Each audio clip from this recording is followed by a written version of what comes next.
ready. GMA Weather, serbisyong totoo ng GMA News.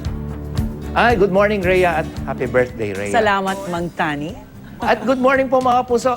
Sa buwan naman ng araw po ng Hunyo ay asahan muli ang mataas na tsansa ng ulan o thunderstorm kahit po wala tayong bagyo.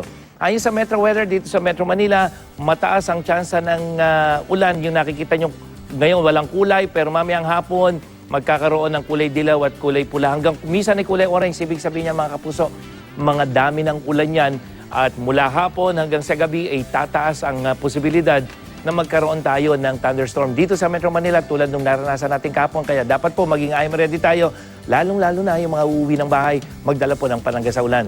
Sa Northern at Central Luzon, maaliwalas naman sa umaga pero pagdating ng hapon hanggang gabi, yung mga kulay dilaw at kulay pulang tumatakip dyan, ibig sabihin yan, mataas uli ang tsansa ng ulan. At kumisan dahil may mga kulay pula, matataas po yung posibleng dami ng ulan. Sa Southern Luzon naman, umaga pa lamang may ulan na, lalo dyan sa may Maropa, Mindoro, probinsya ng Palawan, may chance ng ulan hanggang dyan sa Bicol Region. Hanggang sa hapon po yan, tuloy-tuloy na makakaranas ang pagulan. Dulot yan ng thunderstorm, mga kapuso.